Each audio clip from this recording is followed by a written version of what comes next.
Hello everybody at MUSICSTORE. We're so blessed, honored and happy, glad, everything at the same time to introduce two members of the WARM audio family. It's the Vice President Ben and the Marketing Manager Kyle. And it's for me, I'm really excited because we all know about these products now for 11 years.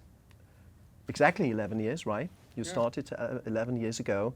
And I would like to know a bit about your story and the inspiration behind your products.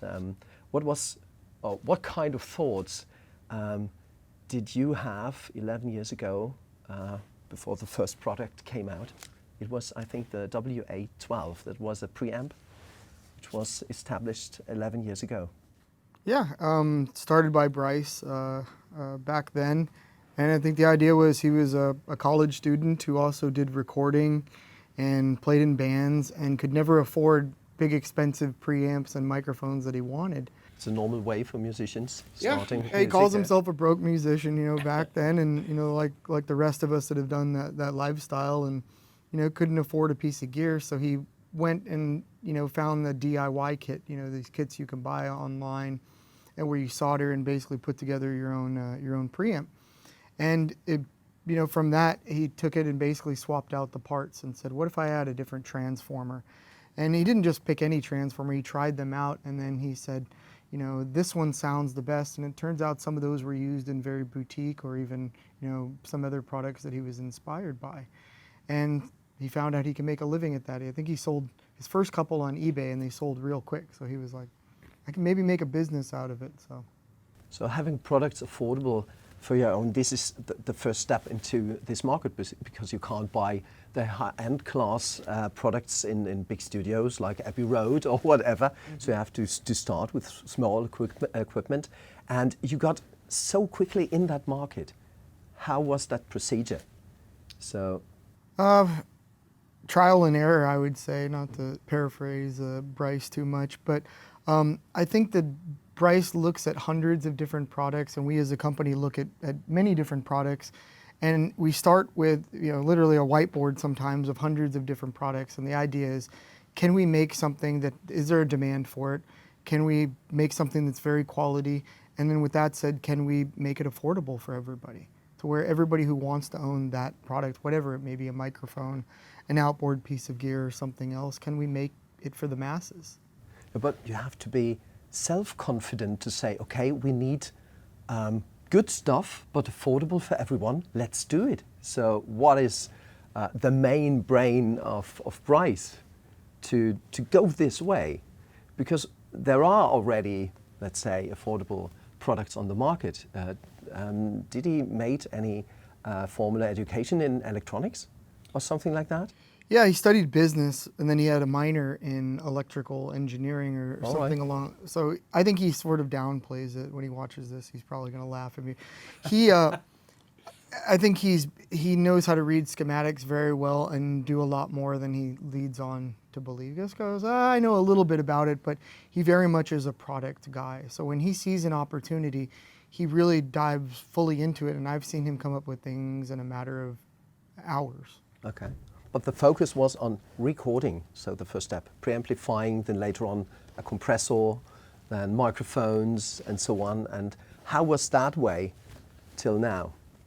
I think it was very natural once you go into the outboard gear to then go into microphones. And then from there, what accessories do you need? So we ended up doing a boom arm and cables, and then some guitar products too. Whatever sort of makes sense. And I think we're fearless as a company, and especially Bryce is fearless. That's the thing, you're fearless. You go that way in one direction, and you're really selective. You do not do everything. You're really focused on what can be recreated, which product is good on the market, which is really reliable and really useful. And asking a marketing guy, I thought all the time, warm audio, why not cold audio? Why warm? Is it the opposite of the digital coldness in recordings? Yeah, everyone, 10 years ago, everyone talked about this. Yeah, it sounds good, but it's too clear. There's no warmth in it. So is that maybe an idea to bring back the heart of human beings in products into the digital chain of production. Absolutely. I think that Bryce even says that when he first started recording, the first time he tried a preamp, he was basically floored by how much better it made the sound, and he just wanted to find out, well, what makes this preamp make it sound so good? So he became obsessed with transformers and tubes, and so most of our products have one of the two components in it, and it creates that analog warmth that people are used to in recordings. And he was doing everything digitally and couldn't figure out, why doesn't this sound like the recordings that I love? You know, he loves vinyl. He's a vinyl guy too. So I think that's kind of where all of this came into play, is like what makes things sound more alive and warm, and that's where it came to be. That was my first impression when I read, you know, the name of the company, Warm Audio, and I said, oh, why, that's good if you have this attitude in your studio, because everything is now on the digital platform and you're using software, but you need to go in something before, yeah? Before making babies, you need love in your heart. And maybe this is the first converter into the digital world, where you can transform and destruct everything, but you need a good and warm sound before. And this is your Well, I think that's how main Bryce goal. got into it, was he plugged in a microphone into a preamp, and he was like, wow, that really makes all of It the changes difference. everything, yeah. And yeah, that was around the time that things started converting into all in the box digital. And he thought, what if people can afford something that's just maybe a couple $100s or whatever, a little bit more expensive than just an in the box compressor or preamp, for example. And I think WARM hit that sweet spot to where people really said, oh, I'll give it a try, and it made all the difference. And you could still work in the box, like of course everybody's still gonna have plugins, but I think him pioneering the system into being able to afford outboard gear and, you know, products that you've always wanted and loved and now you can afford, I think it really hit with consumers. So. Would you like to explain a bit the procedures? How are you selecting the recreations of old gear, you know? How does it work? Is it one guy who's deciding, hey, let's do this product in our own way, or is it a cooperation with different techniques and marketing pros? I think it's a lot of fun, and I think we have a good team of people. Yep. Back in the day, it was only Bryce, and now I think all of us come up with ideas. And the crazy thing is, Bryce listens to them and most of the time runs with it. And if we can make a business case for it, and we can make a great product, then I think we're willing to do it. And that doesn't stop with just mics and outboard gear, but guitar pedals. So. I think that's my perspective. Yeah, I would say the Bryce is very open to ideas. He has his own, but really it boils down to, can we make it sound just as good or close to the original, and can we make it affordable? And if we can, then he'll move forward with it. So you have an intellectual traffic and just finding out what to do, because when you are recreating stuff from the old days, then only legends. You never recreated boring stuff. It was always stuff which works for now 60, 50, 40 years. Right. Well, I mean, he literally has a whiteboard full of products, like hundreds of different products, and we'll go through, can we do it? And oftentimes we can't get it to where it's the quality that we want, the price point that we want, but we take all of that seriously, and wherever we go, even, you know, here, any product suggestions that we have, we go and look and see if we can do it. And it makes it fun. I've worked at other companies and places before where you have an idea and it gets, you know, shot down or not taken seriously. And he takes it seriously. So you have in your folder the microphones, the preamps, the compressors, the gates limiting, and yeah, what's the next step? What is maybe to enlarge your catalog of products, because this is one chain to get into the computer. This is for singers or recording basses or guitars. Mm-hmm. And what's maybe the future? What's about tomorrow and after tomorrow? What do you think? What could be possible coming out from Warm Audio? Yeah, as an idea, as a vision? Who knows? I mean, we got into cables. I told Bryce we should, you know, have a good and a best cable to pair with our microphones. And then he came up with 48 SKUs of cable to me in a day. And I said, you're crazy. And he said, no, I really think we can do it and make an awesome product. Mm-hmm. So we did that, and that worked. Direct boxes. Guitar players, there happens to be a lot of guitar players in the company, so coming out with guitar pedals, and going more into guitar products could be something that we do, but there's tons and tons of products out there that I think we're interested in. I think it needs that development because everyone knows your name.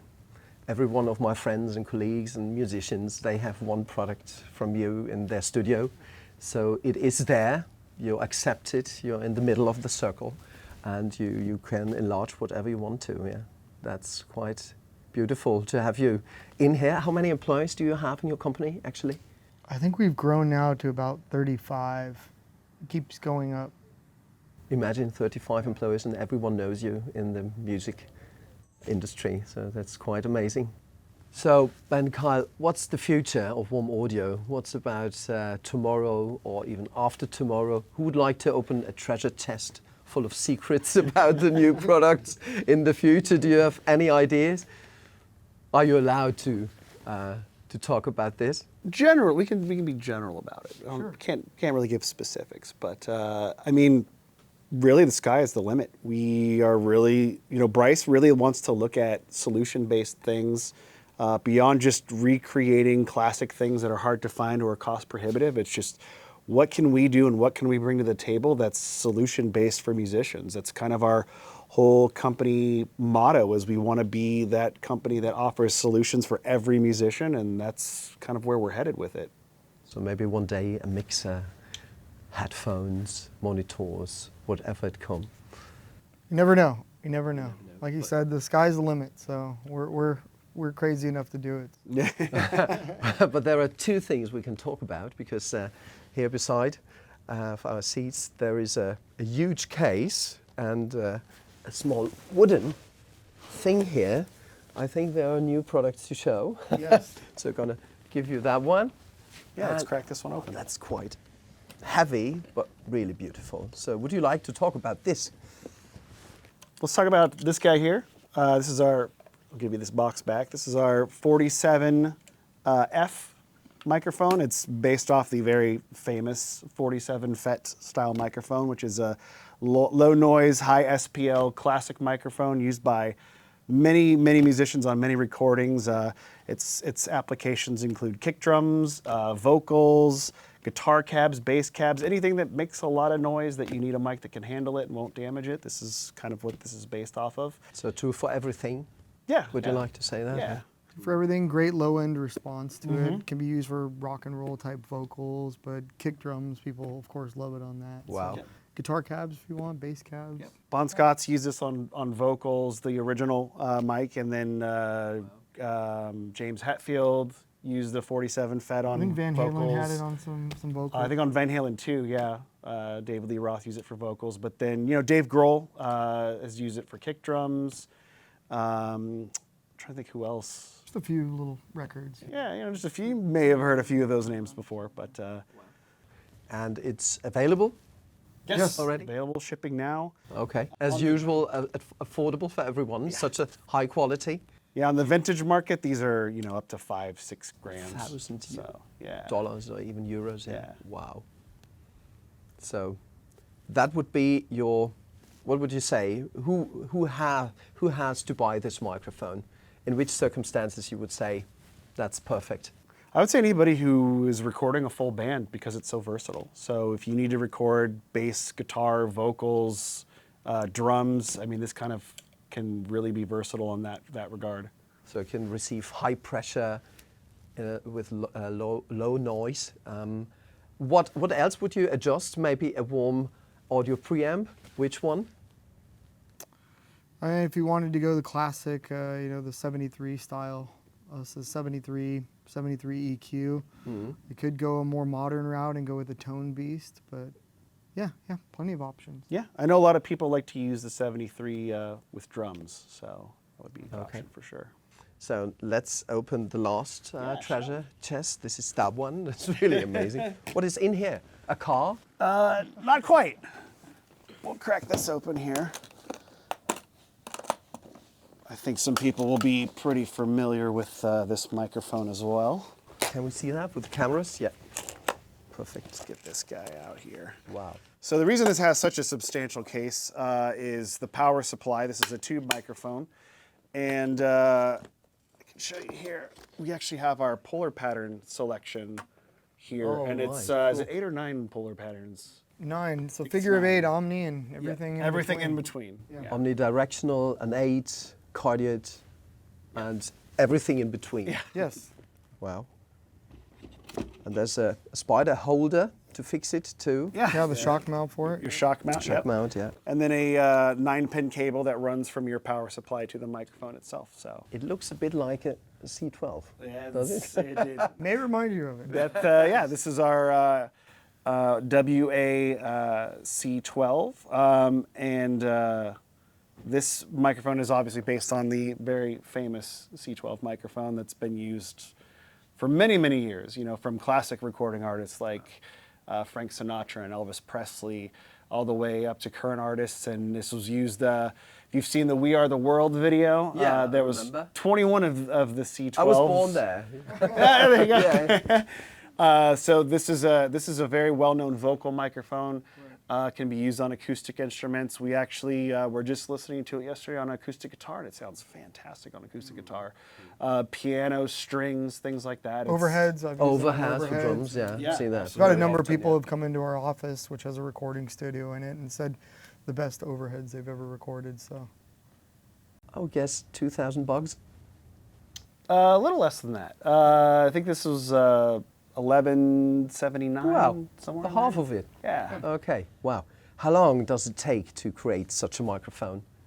This From one the first actually- idea, this one actually Bryce came up with pretty quick. He let me know earlier this year that he wanted to do it. Yeah, less than a year. How long you been working on it? Well, I've had the idea for a few years now, but I think I can just get it done really fast. wow. And the hardest part of it was, you know, getting it manufactured so quickly, but because he had already had the idea for it, and then he tried out different components and the tubes in it. He really, you know, put a lot of time and effort into finding the right tube.